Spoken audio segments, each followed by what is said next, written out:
কালীঘাট থেকে আউটগোয়িং আর ঋত শিবিরে ইনকামিং, বিগত বেশ কয়েকদিন ধরে এই ছবি দেখছে বাংলার মানুষ। আর এই তালিকায় এবার নয়া সংযোজন রাজারহাট নিউ টাউনের প্রাক্তন তৃণমূল কংগ্রেস বিধায়ক তাপস চট্টোপাধ্যায়।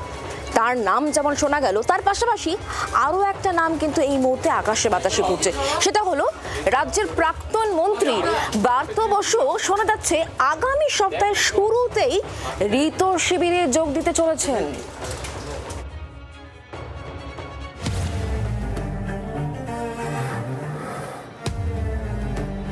মমতার শিবিরে এখন কত নেতা বিধায়ক?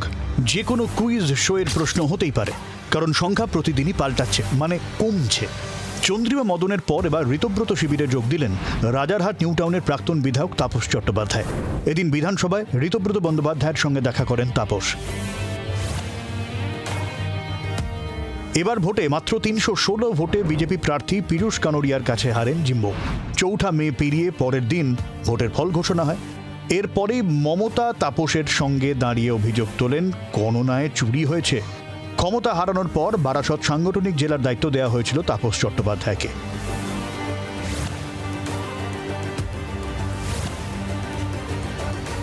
আইপ্যাড বলে কি সমস্ত তারা ঠিক করে দিলেন যে ওখানে আমার মেয়েকে দিতে হবে, এইসব ঘরের অভিজ্ঞতা ছিল বলে আমি সেদিকে বিদ্রোহ ঘোষণা করিনি। বাইরে থেকে প্রার্থী থেকে কেউ চেনে না, এসব প্রার্থী যা বলেছেন আমাদের বিধানসভাতে অ্যাকচুয়ালি আমরা সব সিদ্ধান্ত নেওয়ার জন্য আরেকজন ছিলেন, তিনি ব্যাপারটা করেন।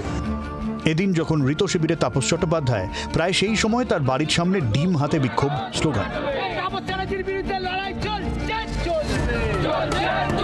আমাদের 115 নিউ টাউনে কি করেছেন উনি? হারা লোকের যে এত দম থাকতে পারে, আজ কি করতে চলেছিল উনি? আমার স্বামীকে 4 তারিখে নাকি কুপিয়ে মারবে, এইরকম নিদান দিয়েছিল ডাম্পি মণ্ডল। জানেন কিভাবে প্রাণে বেঁচে রয়েছি? ক্রমশ রোগা হচ্ছে কালীঘাট শিবির। ঋতব্রত শিবিরে কি এবার ব্রাত্য বসুও? আগামী সপ্তাহের শুরুতেই ঋত শিবিরে মমতার জমানার প্রাক্তন মন্ত্রী কিনা তা নিয়ে জল্পনা। সূত্রের খবর, ঋত শিবিরের সঙ্গে কথা হয়েছে ব্রাত্য বসুর। একের পর এক সবাই যখন ছেড়ে বেরিয়ে যাচ্ছে, তখনও ক্ষমতার দম্ভ, তখনও বলছেন যারা যাচ্ছ চলে যাও, আমার হাতে সোনার খনি আছে, যার ফলে মাত্র 2 মাসের মধ্যেই দলটার এই করুণ পরিণতি হলো। আমরা আগেও বলেছি, এখনো বলছি, ওদের এই ঘর বদলানো, নেতা বদলানো, এতে আমাদের কোনো আগ্রহ নেই, মানুষেরও কোনো আগ্রহ নেই। যাই করুক না কেন, কৃতকর্ম কাউকেই ছাড়বে না। এদিন ঋত শিবিরে যোগ দিলেন বনগাঁ উত্তর ও বাগদার প্রাক্তন বিধায়ক বিশ্বজিৎ। কালীঘাট তৃণমূলের বনগাঁ সাংগঠনিক জেলা সভাপতি ছিলেন তিনি।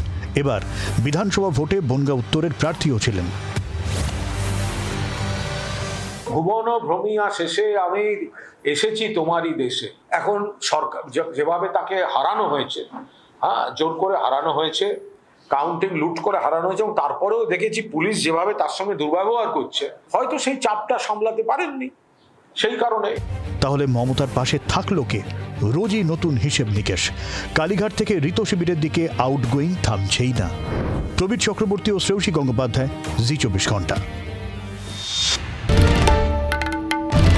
বাংলার আওয়াজ, বাঙালির আবেগ, জি24 ঘন্টা।